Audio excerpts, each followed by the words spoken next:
Welcome, everyone. We now have quorum, and we will begin the regularly scheduled meeting. Oh, wait a minute. Quorum plus one. The regularly scheduled meeting of the Oklahoma City Arts Commission for what is this, April? April, and before the commission votes on each item, I will ask staff to provide details of each case. I will ask if the applicant has anything to add, and I will ask if any members of the public wish to speak. If you wish to address the Arts Commission, you will be recognized. Please go to the central podium, state your name and address for the record, and begin your comments. Please limit comments to no more than 3 minutes. And I would like, and I'm very happy to welcome the newest person with the planning department, Leandre Lattimore, who is the new Randy, essentially. And he's the new public art project manager. He graduated from Millwood High, and then he went to OCU, where he majored in studio art with a minor in graphic design, and OU, where he earned a master's in public administration. He came to us from the Department of Human Services, and I met him, and I'm super excited. And if you wouldn't mind just introducing yourself, please. Hi, everyone. My name is Leandre Lattimore. You said quite a bit of what I was actually going to say introducing myself. So, but yeah, all of that information is about me. Born and raised in Oklahoma City, so I've spent my entire life here. And I'd like to thank you all for what you do, and I'm excited to be here. You'll be seeing a lot more of me in the future, of course. So, yeah, thank you for having me here. So, Great, thank you. Okay. Our next item is acceptance of the meeting minutes from the last meeting. And if we could... Move acceptance? Okay, it's been moved. Oh, we've got to do this thing. Yep. Okay, it's been moved and seconded. What do I do next on this one? I'm still used to shouting it out. So we'll call for a vote. All in favor, punch yay.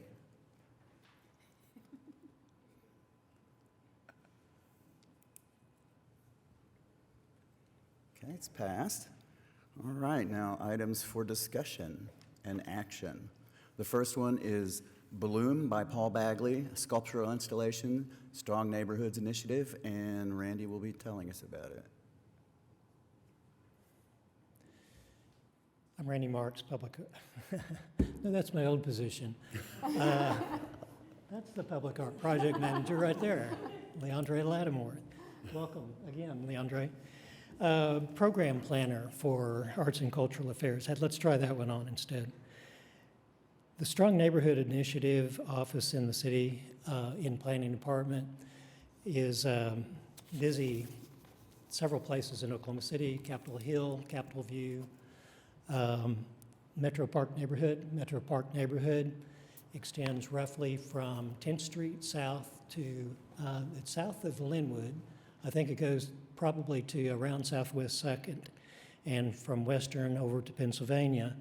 And it's an area of town that unfortunately has seen a lot of decline in the quality of housing over there.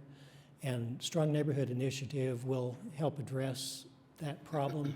They work with the residents of the area to revitalize the area in a lot of different ways. And one of the things that the residents do again and again and again when given the opportunity is that they vote to include public art as part of their process of revitalization. So this is a ground roots evidence of the effect that art has on the revitalization of the community.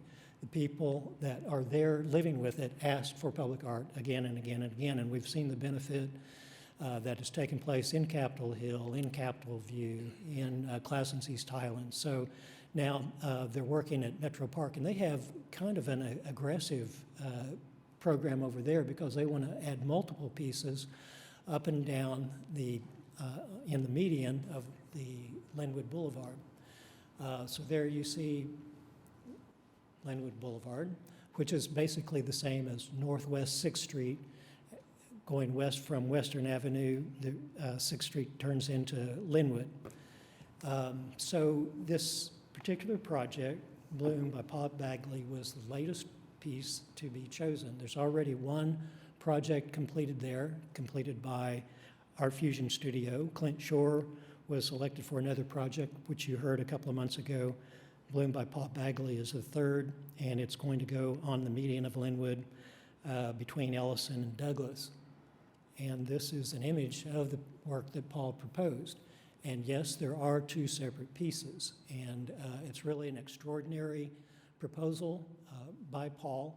And as you drive past the piece, you can just imagine that you see the works interacting with each other and changing as the view changes as you drive by them. So I thought maybe Paul had come in. Anyway, this is the work titled Bloom, and do you have any questions? If so, I'm happy to try to answer those for you.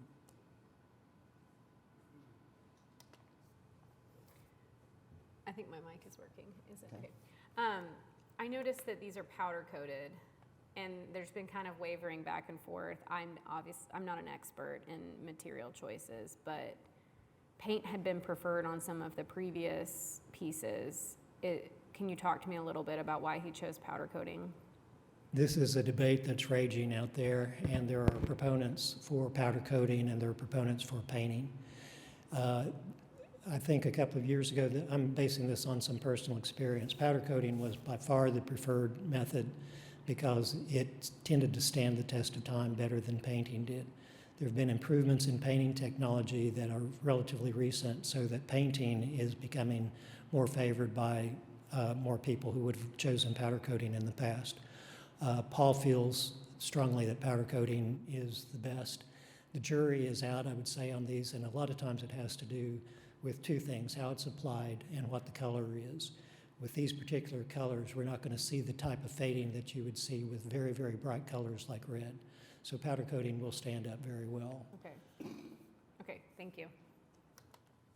So if it does, I'm sorry, if it does fade, will that be included in the maintenance that is stated in the budget?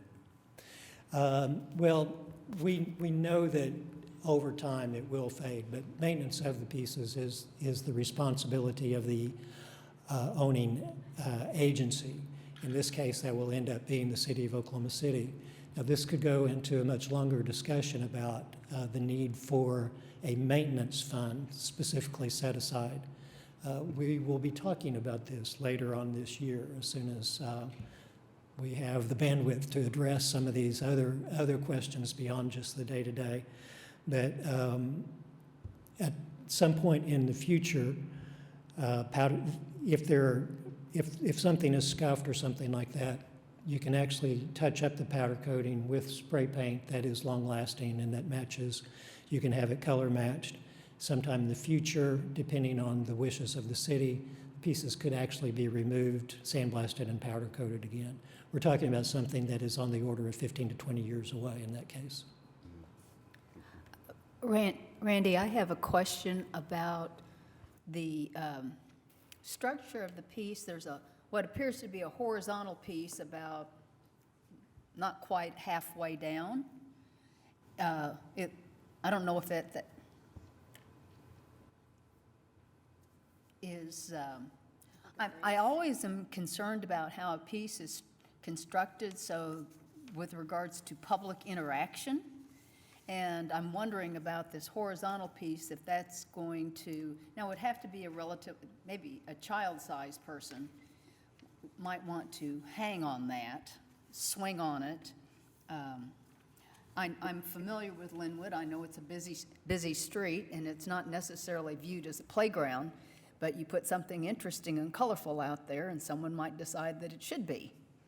So is it structured and constructed in such a way that should someone decide to use it as an interactive piece of art, that it can withstand that kind of interaction?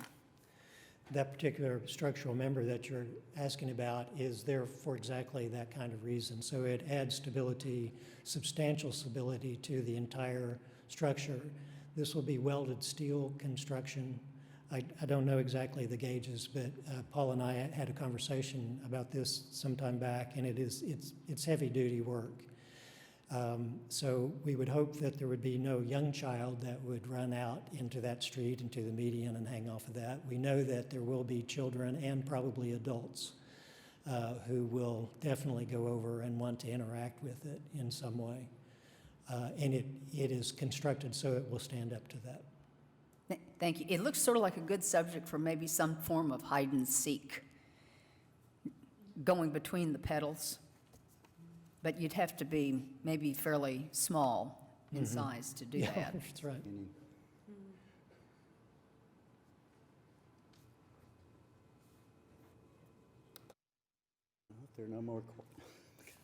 If there are no more questions, can we entertain a motion? The staff recommendation is recommend Strong Neighborhoods Initiative staff proceed with a public art agreement according to the policies and procedures of their office. Can we get a motion for that? It's been moved and seconded. Any more discussion? Okay, call for a vote.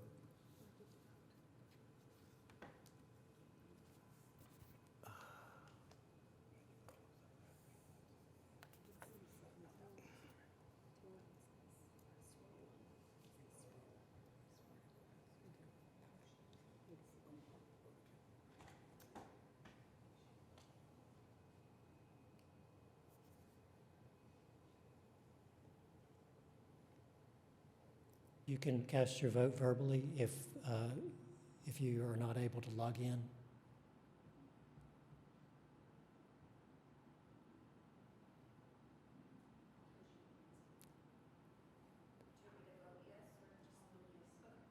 Excellent. Okay, it's passed. Move on to the next item, The Mechanics of Dreams by Matt Goad, glass mosaic mural. Will you introduce this and then talk to Matt? So at Northwest 13th and Broadway, the former location of Delisi, well, I'm going to ask Matt to give a little bit of description of the group that is buying this, but an investment group called the Greyhound Group has bought that property and is redeveloping it as a multi-use facility.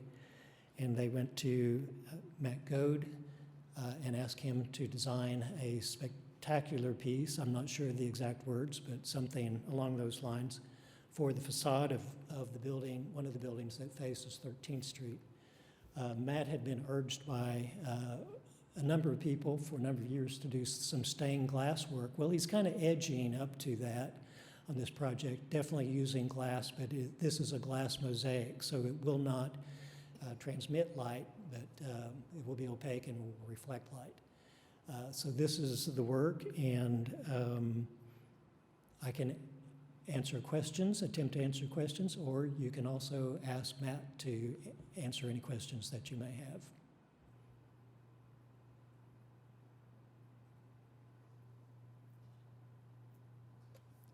Is there any particular significance to what appears to be a Pegasus? I don't know the answer to that. Hi, I'm Matt Goad. Matt, be sure and give us your address and all that stuff. Matt Goad, 201 Northwest 35th Street, 73118. Yeah, the Pegasus is this is a little bit of a nod to Automobile Alley a bit. It's the concept of invention and mechanics being cars and things is sort of it's an inspiration from nature to create something new. And a Pegasus is that. It's a combination of a bird and a horse, and it's a dream. It's a magic. It's magic, and it's kind of what cars are in a way. So we wanted something that wasn't straightforward cars, but there's a famous Pegasus for the Mobile One, and it's been used as a kind of an analogy for automobiles. But we wanted something a little bit more fantastical that could kind of brand the building. Also give it kind of an Art Deco vibe. I tried to do kind of a modern take on Deco a bit, and I think that covers it. Anything else? Thank you. These are fired, individually cut.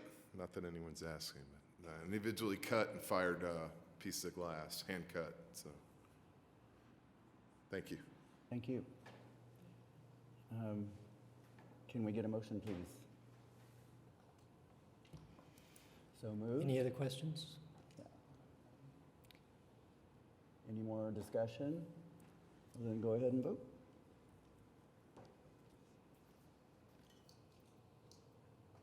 While you're voting, you know I can't restrain myself from editorial comment from time to time. This is another example of the kind of knock-on effects, positive knock-on effects of the public art program. The city has chosen to invest again and again in public art, and so we see the public investing in public art. So this will be a forward-facing, very public piece that will enhance that part of the city. So this is doing exactly what we had hoped that the 1% for Art program would do. Excellent, thank you, and the motion has passed. Next up is Pitts Park Recreation Center, selection of a mural artist team.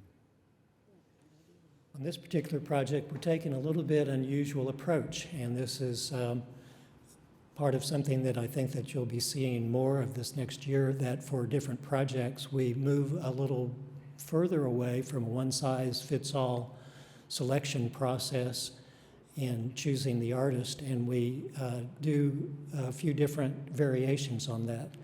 I've had some conversations with public art, with my counterparts in other cities to find out how they handle certain situations, and we'll talk about different potential ways of choosing art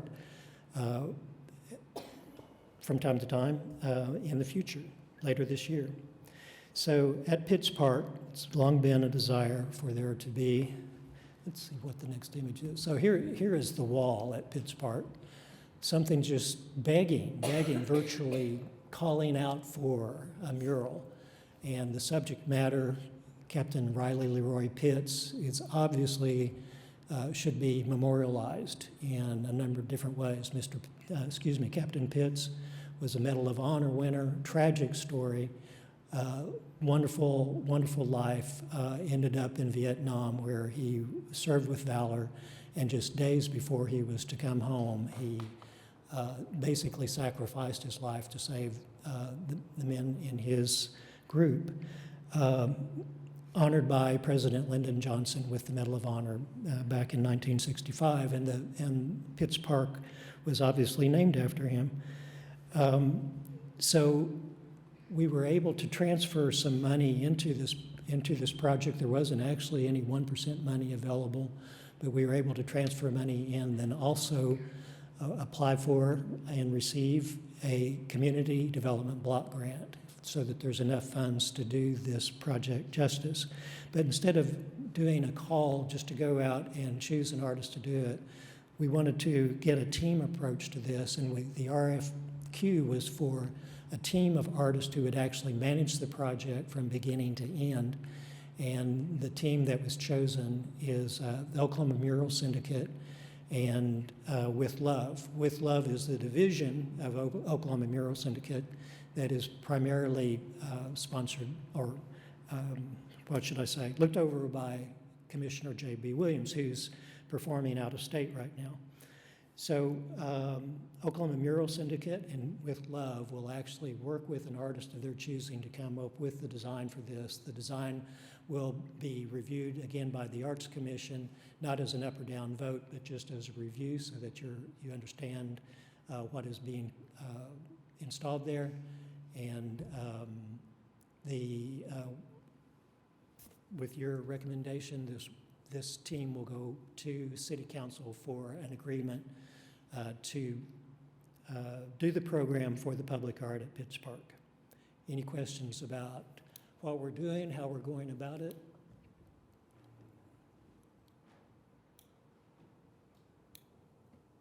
Now, the motion is recommend with conditions to the City of Oklahoma City's Development Services for a permit. Is that correct? I'm sorry, say that again. The staff recommendation is that recommend with conditions to the Oklahoma City's Development Services for a permit. Oh, yes, okay, so thank you for asking that, because it gives me a chance to expound a little bit more on why that is there. So this particular building is not on the National Register of Historic Places, but it's eligible for the National Register of Historic Places. And so the I'm not sure the name, the State Historical Department says that murals should not be painted on buildings that are eligible for the National Register because that would immediately invalidate them. But our workaround is that aluminum composite material can be applied to the surface. Now, it cannot, and it's applied in such a way that it does not hurt the brick surface. It is attached in the mortar. Well, mortar is easy to replace, and so the ACM, the aluminum composite material, will be installed up there. That is actually what requires the permit. So development services requires that a licensed sign professional install that. That'll be inspected, and then that surface will be painted on. So there's not technically a permit from development services for the mural anymore, but it is for that structure to be sure that it's safe for the public. So again, thank you, Commissioner, for asking that question. Will there be a separate permit for the actual mural? No, so the mural not being in does not, well, okay, this is an evolving situation. By the time this is complete, it will probably be the case that there is no need for a mural permit. The new code only requires mural permits in very specific situations. It would not require one here at all, except for the ACM. Okay. It's already been moved and seconded, so any further discussion? And everybody please vote.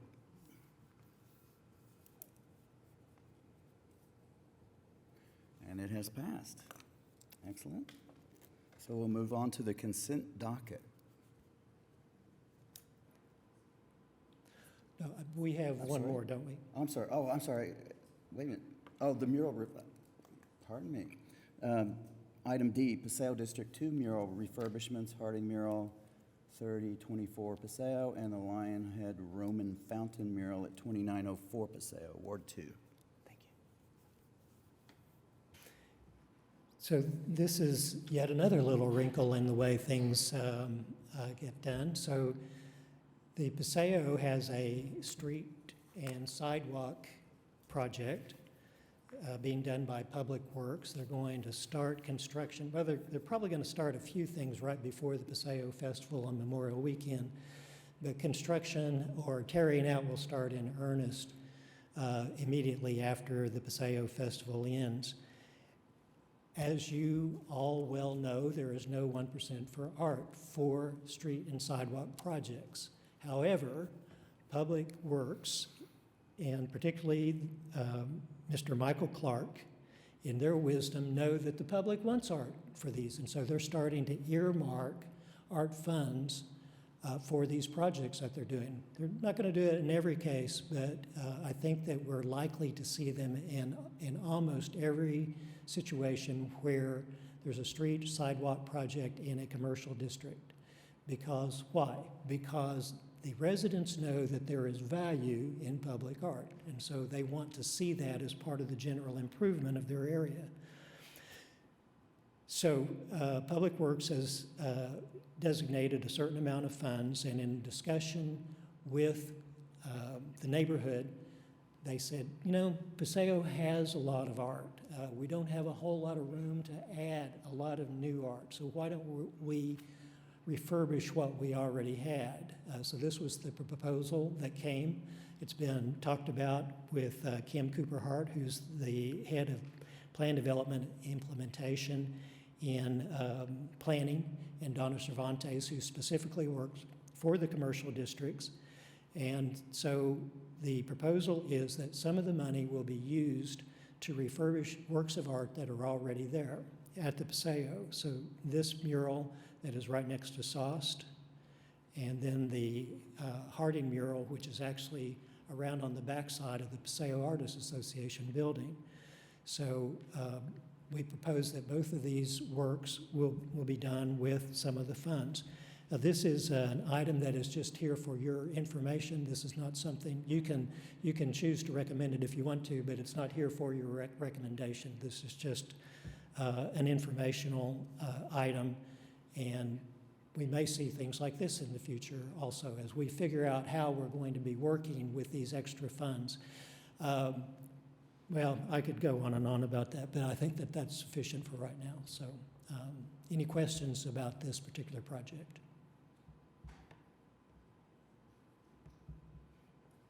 Probably in a month or two, you will actually see a project also where the remainder of the funds will be spent on a new work, but it's in a location where it doesn't add to kind of the crowded nature that we already encounter on the Paseo.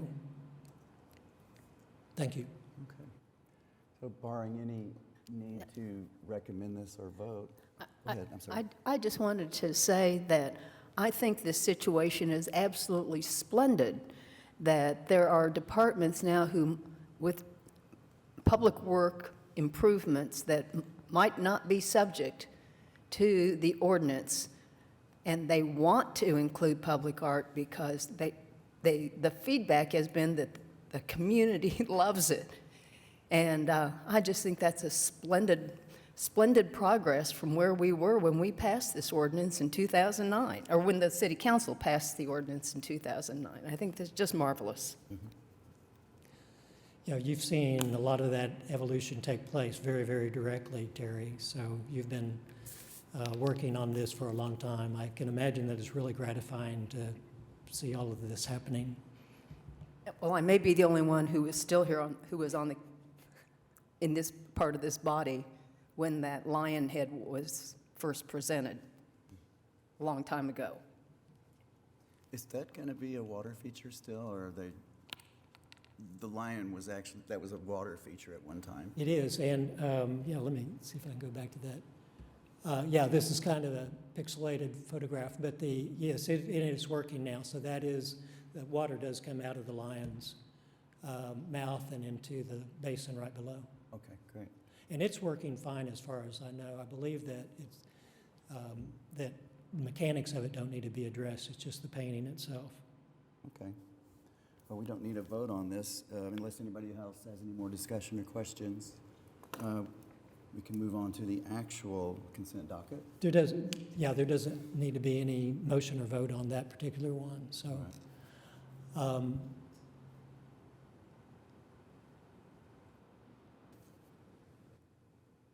sorry, what are we waiting on? no, you can go on. You can go on to the consent docket. Okay, yes, please do. And it's a Barquet mural, 901 Southeast 5th Street, Scenic River Overlay Design District, Ward 7. And just a reminder, we haven't done this for a while. Items on the consent docket, there may be, in the future, there may be multiple items on the consent docket. You won't hear them unless you specifically ask for there to be a report about them. So they're in your packet, and you can see that, but there won't be any verbal report unless one of the commissioners asks for. Okay. Any questions about that or discussion? Here we go. Okay. And then the vote is on the consent docket as a whole. Okay.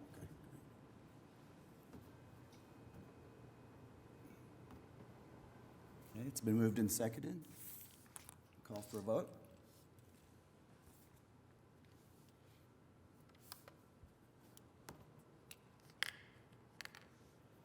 Okay, it's been passed. Now, we will move on to discussion, action on reports from committees. Do we have any committee reports today? Nope. Teresa? This might be a good time for for Teresa Mossant to talk about events tomorrow. And I'm not sure on the time. You're going to just have to help me walk through this. Out at the State Capitol, State Arts Day, and we've asked the group here to, whoever can, join in as a group to work the Capitol, you know, before you head out there. And do we know how many are going to be out there? Who's going to be able to be there? 4 of us. Okay. Okay, that we should know, at least know our own rep and our own senator before we get out there. I think when we get out there, you're going to have name badges for us. What time? And where out there? The events officially start at 9 o'clock and in the Capitol Rotunda. So there's plenty of parking to the south side of the Capitol, a lot of space there.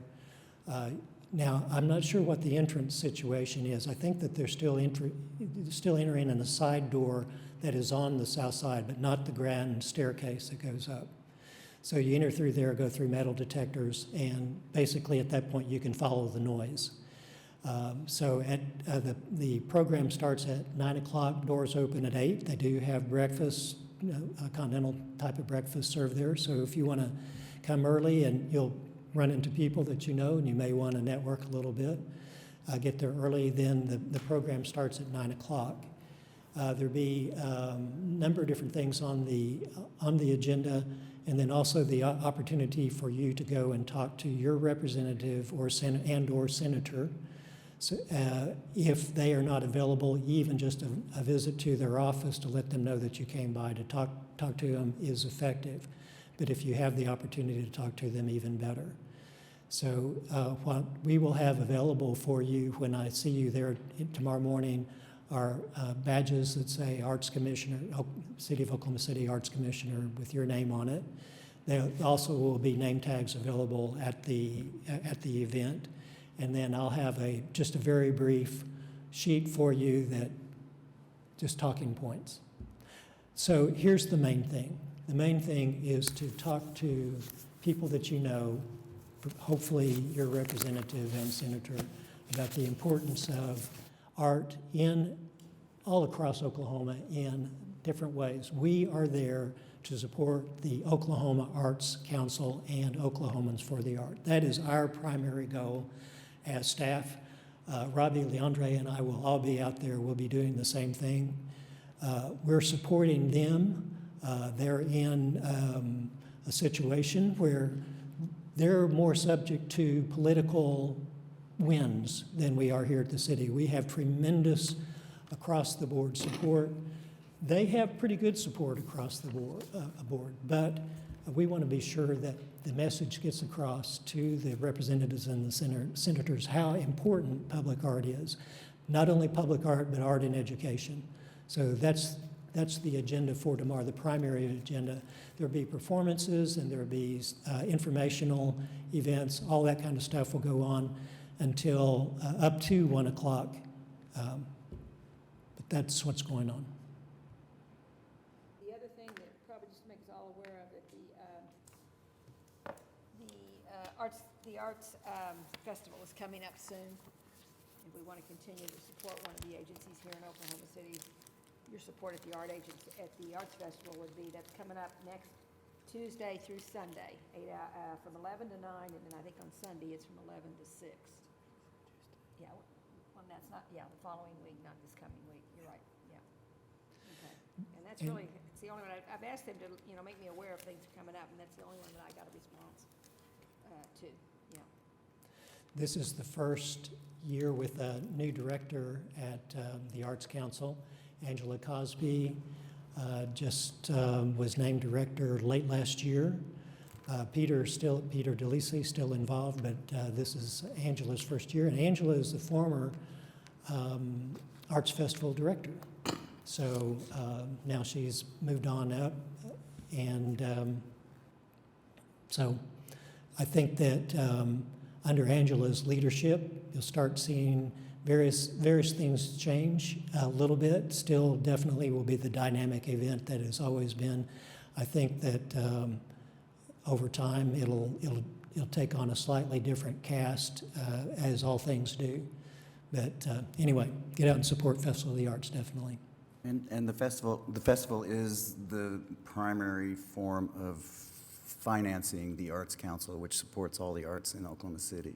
Exactly. So, yeah. Extremely important to the community for many reasons, but especially that. There is a Festi First, and that's basically if you make a commitment to buy up to $250 worth of art, you get to enter on that Tuesday morning, the 25th, from 8 to 11. You get first crack, and then you will be identified as a supporter of the council. So that's another point. And then I think on Thursday, the 27th, there's the Angel and Friends event. I'm not sure what the dollar amount on that is, but that's from 5:30 to 8, and that's with some of the cocktails and stuff like that involved there. That's the two activities within the council. And if you're doing Festi First, you'll be able to say hello to me, because I'll be running it, Okay. at least from the artist standpoint. Okay. Okay. All right. Any more discussion or questions from committees? Okay, staff report, please. We've had a couple of projects that have just been installed, and I don't have the photographs, the final photographs from the artist yet, so I'll be presenting those in May instead of now. But I'll just tell you a little bit about them to whet your appetite. MJ Alexander has finished her photographic essay that is installed at Northwest Optimist, the Performing Arts Center at Hefner Park. That's a mouthful. Wonderful program run by Toby Tobin that trains actually children of all ages. There's actually some adult classes, but primarily children in the performing arts. And MJ has done her usual lovely series of photographs for that particular project. So I haven't had the chance to go out and actually look at it and accept it yet. Be doing that in the next few days. I've seen some of the images, and they're really thoughtful, wonderful images. On the other end of the spectrum, a work that is no less